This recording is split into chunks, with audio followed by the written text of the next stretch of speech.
یعدہم، وہ ان سے وعدے کرتا ہے، اس سے ترقی ہوگی، اس سے تم آگے نکلو گے، اس سے تمہیں تنخواہ اچھی ملے گی، اس سے فلاں یہ ہوگا، اس سے تم زمانے کے ساتھ ہو جاؤ گے، کندھے سے کندھا ملا کر چل سکو گے، ورنہ تم دقیانوسی شمار ہوگے، تمہیں کہا جائے گا تاریخ خیال، پرانے لوگ، اگلے وقتوں کے لوگ انہیں کچھ نہ کہو۔ یعدہم وما یعدہم الشیطان الا غرورا، اور جو وعدہ بھی شیطان ان سے کرتا ہے وہ جھوٹا ہے، غلط ہے۔ میں چھوٹی چھوٹی چند آیات آپ کو اور سنا دوں، اس میں اس لیے کہ میں آج آپ کے سامنے قرآن کا فلسفہ تاریخ رکھنا چاہتا ہوں۔ یہ چیلنج قرآن مجید میں شیطان کی طرف سے 5 جگہ آیا۔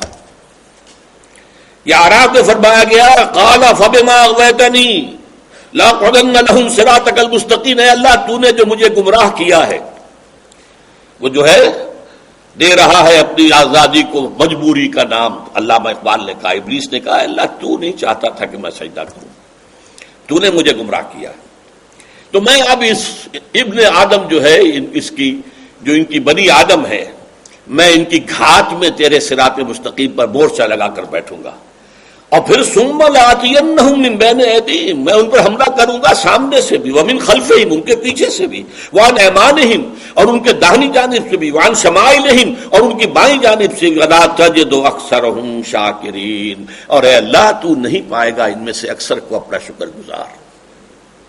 سورہ حجر، قال رب بما اغویتنی، پھر وہی الفاظ، لأزینن لہم فی الارض، میں ان کے لیے زمین کے اندر خوشنمائی پیدا کر دوں گا۔ آج یہ زمین کی خوشنمائی اپنی انتہا کو پہنچ گئی ہے۔ اگر آپ پہلی دفعہ امریکہ جائیں گے تو دنگ ہو جائیں گے، آپ کے 14 طبق روشن ہو جائیں گے، کتنی خوشنما یہ زندگی ہے، کتنا خوشنما یہ علاقہ ہے، کتنی خوشنما یہ تہذیب ہے۔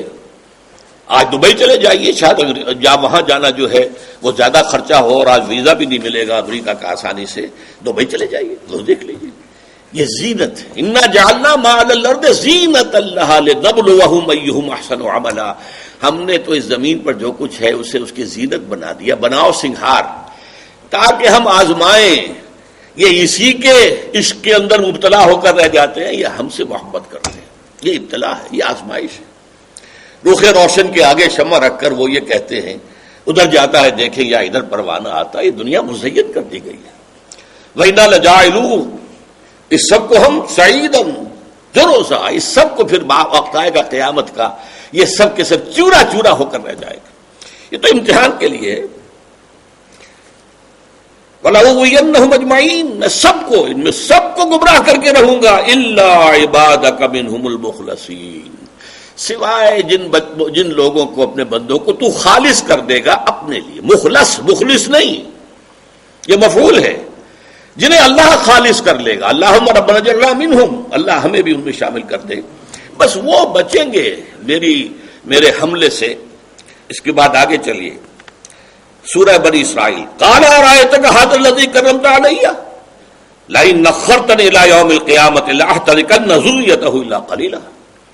انہوں نے کہا اے اللہ تو نے دیکھا ہے یہ آدم جس کو تو نے مجھ پر جو ہے ترجیح دی ہے، تقریب اس کی ہے میرے مقابلے پر، کرمت علیہ، اگر تو مجھے مہلت دے دے تو میں اس کی اولاد کو جو ڈھانٹا باندھ کر رہوں گا، ان کو نکیل ڈال کر رہوں گا، ان کو میں اپنے راستے پر لا کر رہوں گا۔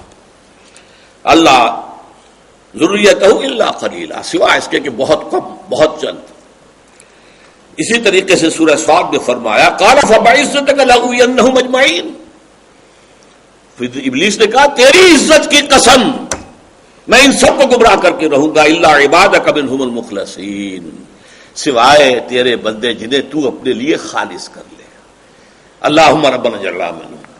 اس حوالے سے میں جو آپ کو بتانا چاہتا ہوں، قرآن کا فلسفہ تعریف کیا ہے۔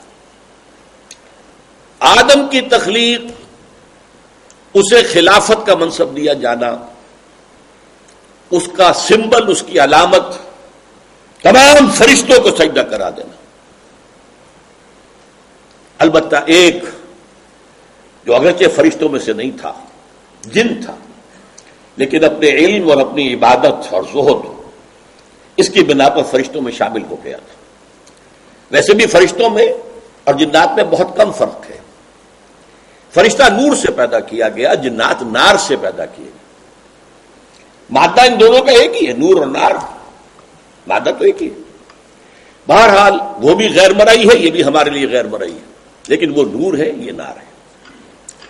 اس عزازیل نے علم بغاوت بلند کیا اور اس نے یہ چیلنج دے دیے جو میں نے ابھی آپ کو پڑھ کر سنائے ہیں. بہرحال اللہ کی کیا حکمت تھی، انسان کو پیدا کیا تھا آزمائش کے لیے. خلق الموت والحیات لیبلوکم ایکم احسن عملا. کس قدر خوبصورت اس کی تعبیر کی اقبال نے. قلت میں ہستی سے تو ابھرا ہے مانند حباب، اس ضیاء خانے میں تیرا امتحان ہے زندگی. تو امتحان نہیں ہو سکتا جب تک خیر اور شر دونوں کی طاقتیں موجود ہیں. ادھر جاتا ہے پروانہ یا ادھر آتا ہے، دو چیزیں تو ہوں گی تو تب مقابلہ ہوگا نا کہ اس کی ترجیح کیا ہے، کدھر جا رہا ہے. لہذا ایک شر کی طاقت پیدا کی ہے اللہ تعالیٰ ہی کی مشیت کے تحت ہوا ہے، ورنہ اس کی مشیت کے بغیر، اس کے اذن کے بغیر وہ بغاوت نہیں کر سکتا، پتہ تک نہیں ہل سکتا. یہ حکمت تخلیق کے اندر شامل ہے. لیکن اس کے بعد کی انسانی تاریخ کیا ہے؟ انہی دو قوتوں کے درمیان کشمکش. جدید فلسفہ تاریخ کے انسان کا آغاز جو ہوا انسانیت کا، وہ تاریکی میں ہوا، جہالت میں ہوا، اور اس سے ہوتے ہوتے ہوتے ہوتے پھر کوئی علم آیا، یہ آیا. یہ بکواس ہے. نو انسانی کا آغاز پورے نور کے ساتھ ہوا. پہلا انسان اللہ کا پہلا نبی تھا، اور جو بھی ایمان کا نور اور ایمان کی روشنی تھی ان میں موجود تھی، اور بہت عرصے تک وہ موجود رہی ہے. البتہ پھر شیطان نے بھی ہتھیائے لوگ. جب شیطان نے ہتھیائے اور راستے انہوں نے نکالے صراط مستقیم سے پکڑ لیا، اس کے بعد اللہ نے انبیاء بھیجے. سورہ بقرہ کی طویل آیات میں سے ایک آیت الاختلاف بھی ہے. یہ اختلاف کیسے ہوا، کس طور سے ہوا. اس کے بعد جو ہے یہ راستے تقسیم ہوتے چلے گئے. لیکن پوری تاریخ میں اصل میں اسی خیر و شر کی کشمکش، جس کو اقبال نے کہا ہے ستیزہ کار رہا ہے ازل سے تا امروز، چراغ مصطفی سے شرار غلامی. یہ تمام انبیاء کرام چراغ مصطفی ہی کے نمائندے تھے، یا انہی کی ابتدائی شکل تھے. لیکن یہ چراغ مصطفی اور شرار غلامی، اس کا سب سے بڑا جو ہے لیڈر وہ عزازیل تھا. البتہ اب اس میں ایک بات نوٹ کرنے کی ہے، عزازیل تو ایک شخص تھا.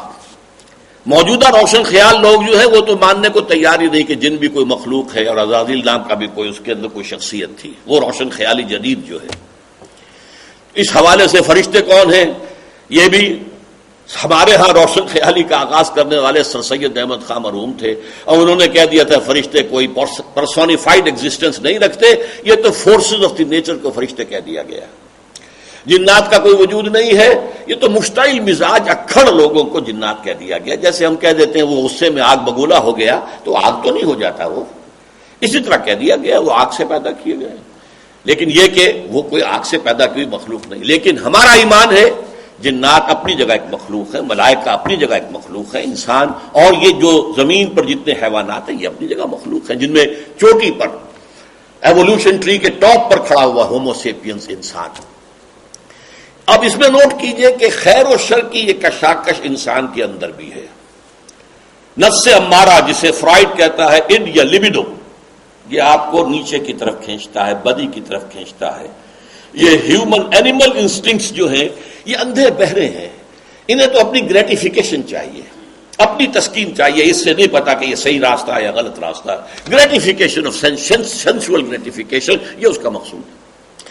دوسری طرف اس کے اندر روح بھی ہے، یہ خیر کی طرف بلاتی ہے. یہ روح جو ہے ملامت بھی کرتی ہے اگر انسان کو غلط کام کرتا ہے. اس کو نفس لوامہ کہا گیا، اس پر اللہ تعالیٰ نے قسم کھائی، لا اقسم بیوم القیامہ ولا اقسم بالنفس اللوامہ. تو ایک جو ہے خیر و شر کا میدان ہمارے اندر ہے، ایک خیر و شر کی جو عوامل ہے وہ ہم سے باہر ہے. عزازیل اور اس کے ایجنٹ، اور یہ ایجنٹ اس کی جنات کی نسل میں سے بھی ہیں، اس کے ایجنٹ انسانوں میں سے بھی. آج کا انسان ان جنات کے کان کتر رہا ہے ابلیس کی ایجنٹی کے اندر، اور خیر کی طرف انبیاء بھی بلاتے رہے ہیں، اور فرشتے بھی ہیں، انویزیبل سورس بھی ہیں، جو یہ کہتے ہیں اچھے کام کرنے والوں کو نحن اولیاؤکم فی الحیات الدنیا وفی الآخرہ، اور بشارتیں دیتے رہتے ہیں. تو یہ در حقیقت یوں سمجھیے کہ ایک میدان جنگ ہے، ہمارے اندر بھی ہے، اور اس کو